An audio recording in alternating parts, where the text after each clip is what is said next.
వినబడుతుందా అండి ఇప్పుడు? వినబడుతుంది సార్. 40 నిమిషాల పాటు విచారణ జరిగింది. మొత్తం 19 ప్రశ్నలు 24 ప్రశ్నలు వేశారు. లాస్ట్ లో మీ కమిషన్ చైర్మన్ థ్యాంక్స్ ఎందుకు చెప్పారు? నాకేం తెలుస్తాయండి. ఇప్పుడు 19 ప్రశ్నలు కాదు, నా 25 ప్రశ్నలు కాదు, నాకు 11 ప్రశ్నలు వేసినారు. నేను అన్నిటికీ సమాధానం చెప్పిన తర్వాత థ్యాంక్స్ అని చెప్పిన. నేను చెప్పగానే నీకు కూడా థ్యాంక్స్ అని చెప్పి నన్ను పంపించినారు. భరత్ గారు ఇప్పటిదాకా మీ డిబేట్ విన్నా, కానీ కాంగ్రెస్ పార్టీ నాయకుల ఆర్గ్యుమెంట్ గాని వాళ్ళు ఆడటం చూస్తా ఉంటే అసలు అవగాహన ఉన్నట్టా లేనట్టా. దౌర్భాగ్యం ఏంటంటే దేశాన్ని పాలించిన పార్టీ, రాష్ట్రాన్ని పాలించిన పార్టీ అనేక సంవత్సరాలుగా ఈ బిజినెస్ రూల్స్ అంటే ఏందో తెలిసిన పార్టీగా, మంత్రులుగా పనిచేసే వాళ్ళుగా మరి ఏం మాట్లాడుతున్నారో అసలే అర్థం కాకపోతుందండి. ఆ పిసిసి అధ్యక్షుడు కదా మరి రాసిత్తే మాట్లాడుతున్నాడా?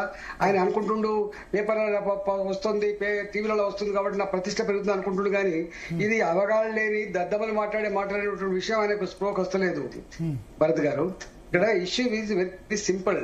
అసలు కాళేశ్వరం ప్రాజెక్ట్ కి ఫైనాన్స్ డిపార్ట్మెంట్ అందులో ఈటల రాజు గారు పిలాల్సిన అక్కర లేదు.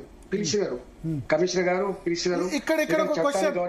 ఇక్కడ క్వశ్చన్ ఎందుకు మిమ్మల్ని పిలిచారు? మేము పిలవడం సంబంధించి కూడా కాంట్రవర్సీ అవుతుంది. ఎందుకు పిలిచారు? అవునండి. యాక్చువల్ గా నేను 2014 నుంచి 2018 వరకు నేను ఆర్థిక మంత్రిగా పనిచేసినాను. జనరల్ గా మాది ఏముంటది, బడ్జెట్ మాది అసెంబ్లీ రూల్స్ ప్రకారంగా గానీ బిజినెస్ రూల్స్ ప్రకారంగా గానీ బడ్జెట్ ప్రవేశపెడతాం. మేము బడ్జెట్ ప్రవేశపెట్టేది మీకు తెలుసు. ఈ చర్చోపచర్చలు అన్ని డిపార్ట్మెంట్స్ తోటి చర్చోపచర్చలు పెట్టిన తర్వాత క్యాబినెట్ ఆమోదం పొందిన తర్వాతనే బడ్జెట్ ప్రవేశపెట్టే విషయం మీకు తెలుసు. ఇవాళ బడ్జెట్ పెడుతున్నామంటే దానికన్నా ముందు రోజు అదే రోజు క్యాబినెట్ అప్రూవ్ తీసుకొని పెడతాం. ఇవాళ ఆ క్యాబినెట్ లో ఆమోదం పొంది అసెంబ్లీ ఓటింగ్ లో గెలిచిన తర్వాత, నెగ్గిన తర్వాత ఇలా ఇరిగేషన్ శాఖకు 10,000 కోట్లు ఉన్నాయనుకోండి.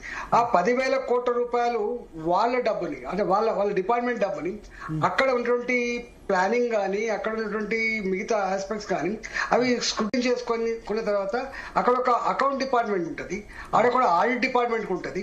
మాకు బిల్లులు పంపిస్తే మేము క్లియర్ చేస్తారు. అది కూడా ఆర్థిక శాఖలో ప్రిన్సిపల్ సెక్రటరీ చేస్తే తప్ప దానికి మంత్రి దగ్గర రావాల్సిన లేదు. ఎప్పుడు వస్తుంది మంత్రి దగ్గరికి? ఒకవేళ మేము ప్రవేశపెట్టిన బడ్జెట్ కంటే ఎక్స్ట్రా ఖర్చు అయిపోయిన తర్వాత తప్పకుండా మళ్ళీ ఆమోదం పొందాల్సిన అక్కడ ఉంది కాబట్టి, రీఅప్రోప్రియేట్ చేసుకోవాల్సిన అక్కడ ఉంది కాబట్టి అప్పుడు మళ్ళీ మా దగ్గరకు వస్తుంది. అప్పుడు మేము కూడా నేరుగా పాస్ చేసే ఆస్కారం ఉంది కాబట్టి క్యాబినెట్ అప్రూవ్ తీసుకొని మళ్ళీ అసెంబ్లీలో రీఅప్రోప్రియేట్ చేసుకోవాల్సి అక్కడ ఉంటుంది. ఇంత ప్రొసీజర్ ఉంటుంది. దానికి అవగాహన లేకుండా ఈటల గారు ఇచ్చేసింది అనేటువంటి మాట మాట్లాడితే నవ్వన్నా ఏడవన్నా తెలుస్తలేదు వాళ్ళ దద్దమ్మ మాటలు చూస్తుంటే.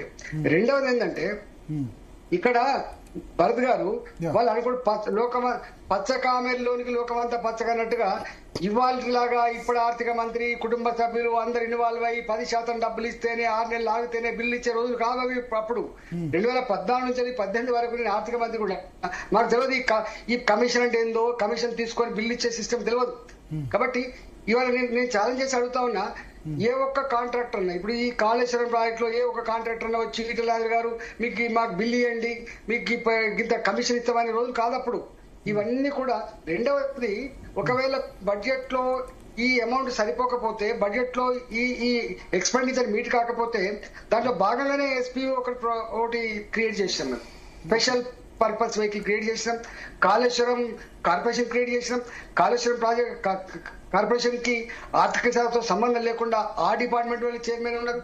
వాళ్లే ప్రణాళిక రచించుకొని వాళ్లే రుణాలు తీసుకున్నారు. రుణాలు తీసుకున్నప్పుడు తప్పకుండా ప్రొజెక్టెడ్ బ్యాలెన్స్ షీట్ ప్రొడ్యూస్ చేయాల్సి ఎక్కడ ఉంది కాబట్టి తీసుకున్న కార్పొరేషన్ మళ్ళీ లోన్ ఎట్లా పే చేస్తుందో తెలియాలి కాబట్టి వాళ్ళే ఇచ్చినారు. మేము ఇట్లా ఈ డ్రింకింగ్ వాటర్ అమ్ముకుంటే గింత వస్తుంది, ఇరిగేషన్ ద్వారా గింత వస్తుంది, ఇండస్ట్రీస్ సప్లై అయితే ఇంత వస్తుంది, మాకు సంవత్సరానికి ఇంత వస్తుందని చెప్పి వాళ్ళు ప్రొజెక్ట్ చేసినారు. అట్లా వాళ్ళు లోన్ తీసుకుంటున్నారు, అట్లా వాళ్ళు ఖర్చు పెట్టుకుని తప్ప దానికి ఈటల సంబంధం ఏందో నాకు ఇప్పటికీ అర్థం కాలేదు. నవ్వుకుంటాను ఇప్పుడు దాన్ని చూసి. ఇవాళ నన్ను కూడా